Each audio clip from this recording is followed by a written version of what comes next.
Hey, what up, what up, what up, what up, what up? Greetings from about 8,800 feet. I am somewhere in the Sierra Nevadas doing a little backpacking trip that I had planned since March. I'm getting myself some, if you know what I'm saying. I usually try to do something like this like once a year. Last year I wasn't able to because they canceled my permit due to fires. So it's been a minute and I'm glad to finally be out here. The plan is the same plan as always, to start biologizing, see what cool critters they got out here, flora and fauna, look at the ecosystem, see how things change as we rise in elevation, just overall just have a good time. But more so the reason is to get away from all those Homo sapiens down at lower elevations. You know, being around humans can take a toll on you, you know? Like, sometimes you just gotta do what you gotta do to get away from it all. So I'm taking, 4 days to do just that. Who knows, a lot of things can change when you're cut away from society for that long, even just a day. But I mean, that's the risk I'm taking, I guess. That's the risk I'll accept. I mean, I'm sure I'll be fine. Who knows about the rest of the world? Maybe I'll come back out of this and like everything will just be in complete anarchy.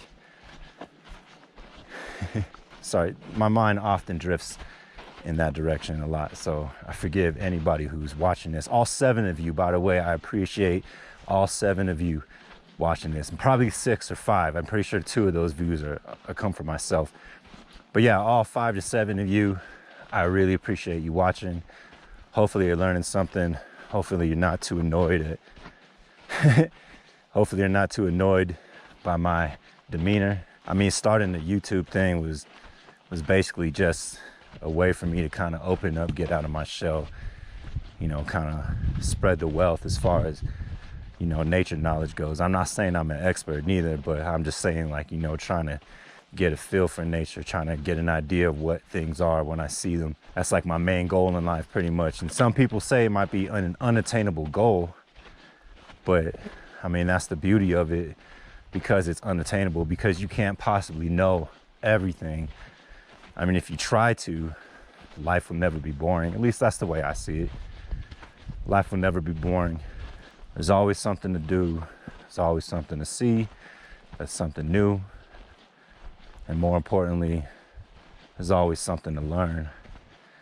And to be honest, if you ain't down with that, we can't be friends. So I'm gonna try to do the best to show everything I can on this journey. I don't really make it out to the high elevation mountains too often, not like I used to, and at least not in this area. I'm more familiar with Southern California mountains. We're kind of like the central east, I guess, or more towards Northern California. Not saying that things are too different out here, but at least when it comes to like annual plants or whatnot, yeah, you see a lot of different stuff. And to save weight, I didn't bring any like heavy camera equipment or anything like that. I just have my GoPro and my phone, and that's really all I use every time I make these videos. I haven't made enough money yet to actually like purchase an expensive camera, but don't worry, one day I don't plan on stopping this. Even though like I don't put out videos consistently, I still don't plan on stopping this. There's just way too much to see and way too much to talk about, and there's just way too much to share, basically. All right, enough sentimental riffraff. Let's start talking about the biology. All right, so where we're at right now is basically the middle of the Alpine forest. Looks like this is a fir forest. I don't know, mixed pine, mixed conifer forest. Looks like we got some Douglas fir around here.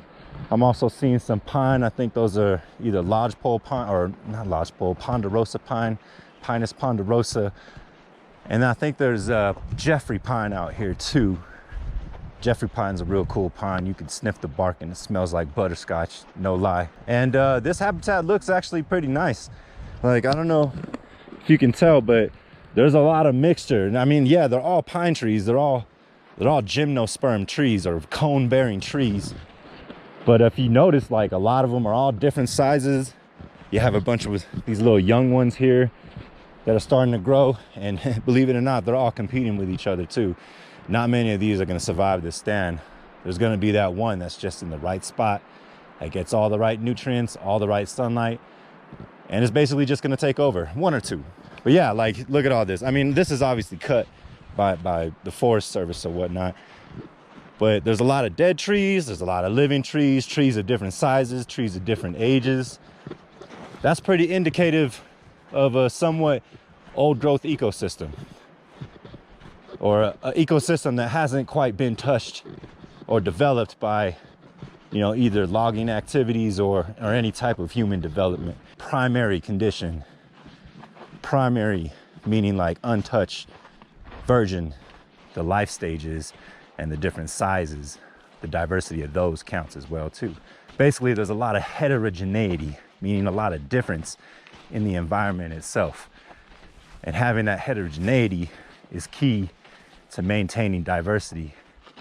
Here's one of the $1 million views right here. I guess this is a good spot to biologize for about 10 minutes.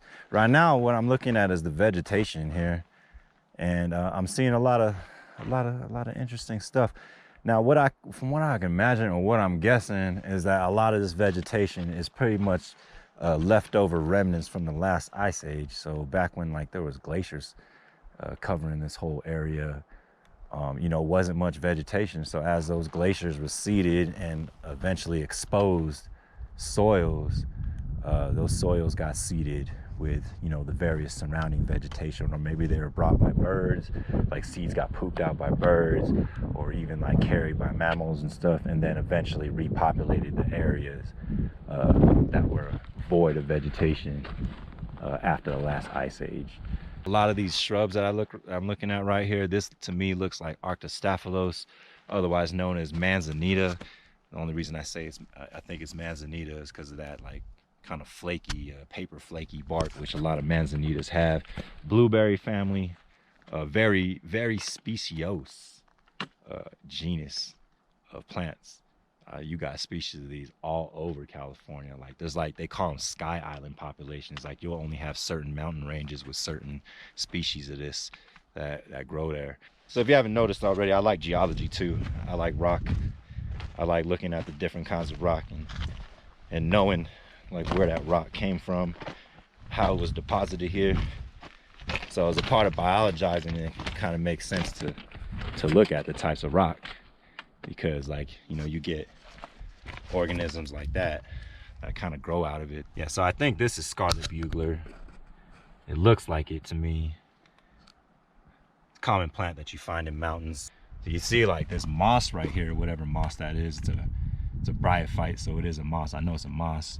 I just don't know what species of moss it is, but you get these that'll grow along the edges and cracks where you can see like moisture that might accumulate there, and it takes advantage of that ephemeral moisture that accumulates in those cracks.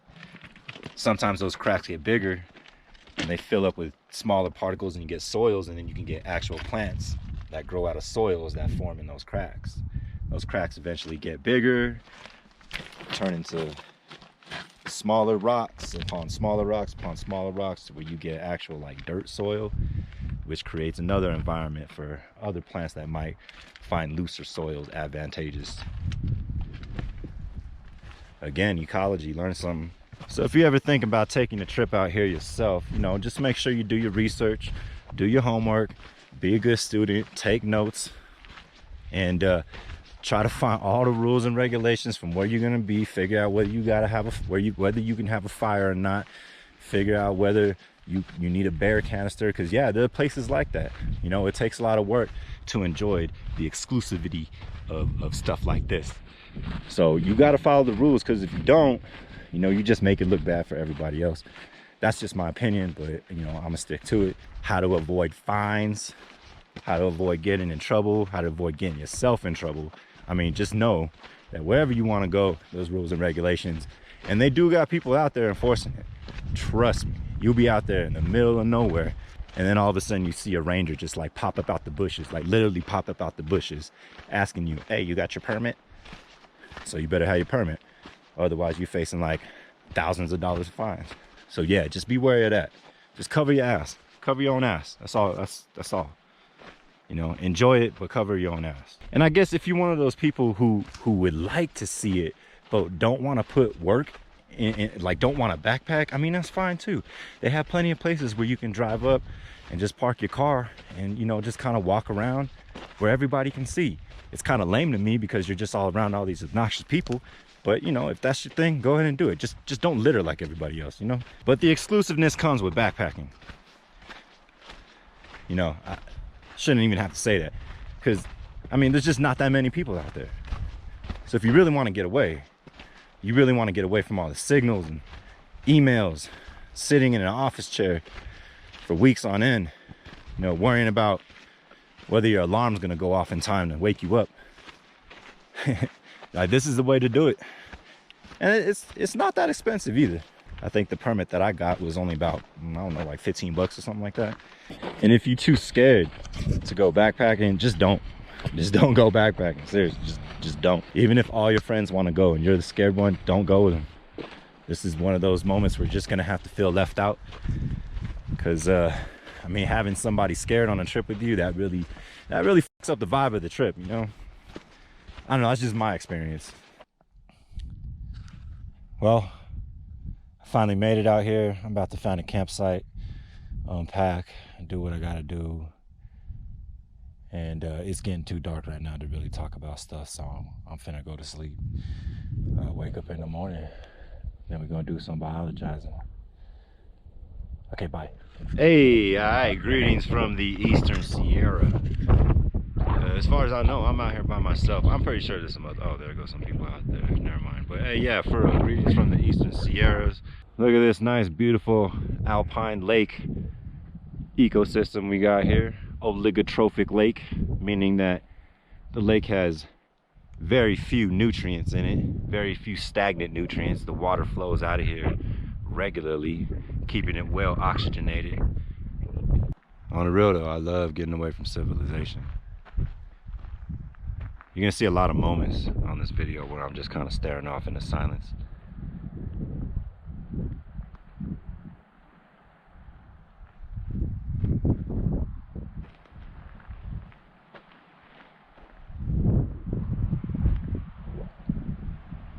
If you don't know already, I'm into fishing, and we're gonna see what types of actinopterygians they got in this high elevation mountain lake here. We're at an elevation of about, I think, like 9,900 feet, just shy of 10,000.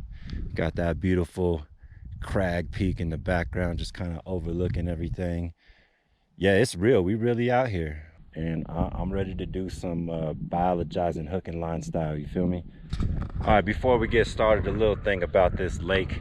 This is what you call an oligotrophic lake. Oligotrophic meaning it's highly oxygenated, usually at high elevations. A lot of oxygen in the water, very low nutrient content, low nitrogen content, low phosphorus content. And that's because a lot of the water out here, you know, it's coming from snow melt. You can see there's a little bit of residual snow from the last year. All that is just kind of running through this mountain system and down into the rivers and streams, into those lower elevations. So there's not a lot of sitting water, not a lot of stagnant water. There is a little bit of nutrients in here, mostly coming from whatever insects and fish poop and even human and animal poop that might drain into this lake. But overall, highly oxygenated, low nutrients, not a lot of algae, which doesn't necessarily mean that it's clean water. You know, just because it looks see-through don't mean that it's clean. But they got some clean fish in here, I'll tell you that. Yeah, a lot of the fish here are naturalized, meaning they probably grew up here. Their parents probably bred, and they grew up here from an egg, essentially. I don't think anything's been stocked here within the last 100 years. I know there is an introduced species of trout out here, and hopefully we'll catch one of those. And there is a native one that's here too. There we go. First one on. Oh, it's a decent sized one too. First one on. It was on the drop too. Good thing I got my net. It feels like a decent one. I'm assuming it's nice. It's nice. So we got a rainbow. Oh, it's a nice one. There we go. Let's bring it in. Oh, it's beautiful. It's beautiful. Come on. Now y'all see that? Look at that.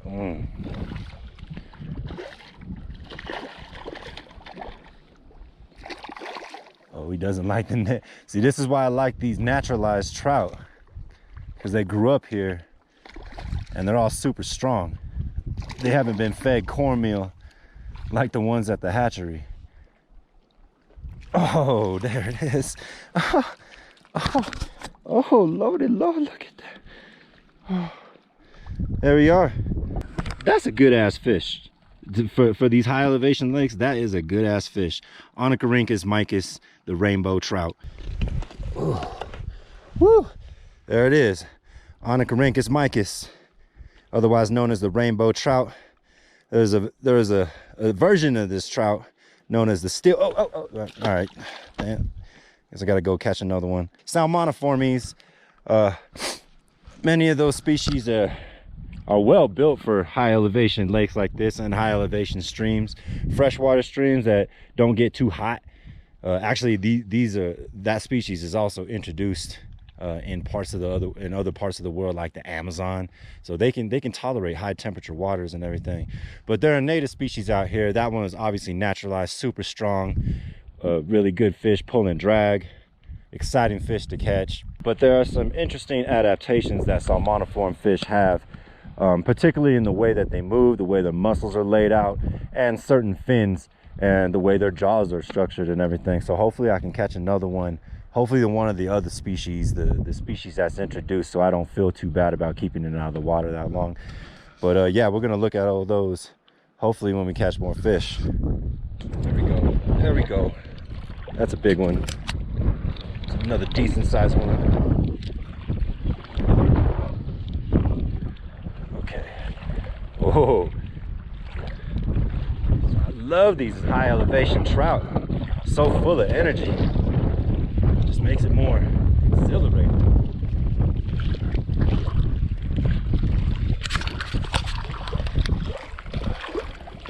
Let's go. Come on. There we go. There we go. Another salmoniform fish, Onychorhynchus micus. Let's let it calm down. Get this hook out of his mouth. Okay. All right, I don't want to keep this one out of the water too long. Okay.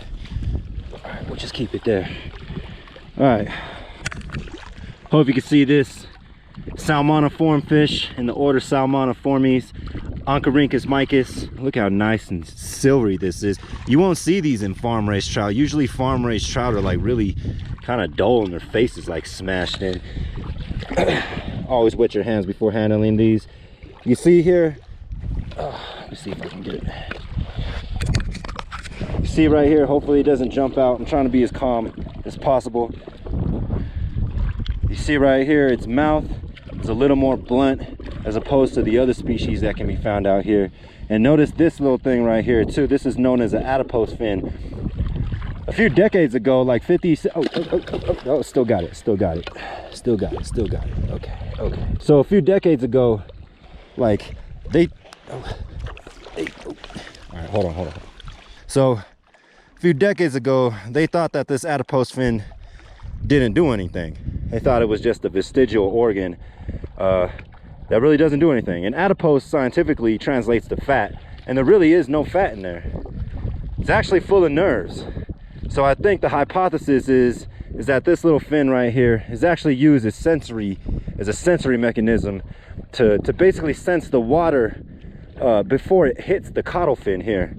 So it can kind of get an idea how the water is going to be, so it can tell itself how to flap its caudal fin basically to swim through the water. Give it another dip. Okay. Very high energy fish, high energy trout, highly oxygenated ecosystem that it lives in. So hopefully I catch another one, talk about these some more. I still didn't mention the way they move, which is that subcarangiform movement, and hopefully you'll see it as I let it go. But yeah, Oncorhynchus micus, the rainbow trout. And that was a small one too, and that one seemed to fight harder than the last one. So yeah, I guess I was right. I was targeting kind of these deep blue sections of the lake, letting the lure drop down there for a few seconds, and it seems like they've been biting it on the drop. I think I got them figured out. This is why I like fishing too, because it's kind of like a puzzle. And the puzzle changes every day, almost every hour too. Like fish behave differently depending on the conditions that are out here. Right now it's windy, full sun, no clouds. Middle of the day, they're down deep, trying to stay away from all the UV radiation. I'm pretty sure when the sun starts going down beyond the horizon, when it starts becoming dust time, that's another power hour where you see a lot of trout feeding, especially at the surface. All right, let's catch more of them. I pulled over for a little bit and I found something interesting. Oh, there it is. Oh, got him. All right, here we go. What we have right here. All right, this little guy right here is Pseudacris regilla. I think this is the Sierran tree frog. There's a number of subspecies of these, but this is one found up here in high elevations. Pseudacris regilla ranges all over California. I think the common name for these is Pacific tree frog. Probably just finished metamorphosis this year. Just hopping around the banks of this high elevation lake here. Probably gonna look for a female sometime late fall. But yeah, order Anura, class Lissamphibia, vertebrata. It's an amphibian. Pseudacris regilla. Learn something. Look how it camouflages pretty well with the substrate there. Doing his classic frog thing, jumping around. Got some herps on this trip, huh? It's good to get some herps on this trip at least. Herpetology, that's the study of reptiles and amphibians, by the way, for y'all that ain't hip. Well, this is nice. Stumbled upon this little seep system here. You can see that water is kind of seeping out through the ground, entering this lake. But right here, it looks like we got a spot of like really moist soil, full of organisms that I'm actually not entirely sure what they are. I know this one right here. This is I think it's in the genus Mimulus or Diplacus, I think, or something like that. It's a monkey flower. I think this is seep monkey flower. But then look at this fungus right here. What the hell is that? I don't know too much about fungus. And then of course you got this bryophyte mat right here. It's really soft. Probably shouldn't be touching it.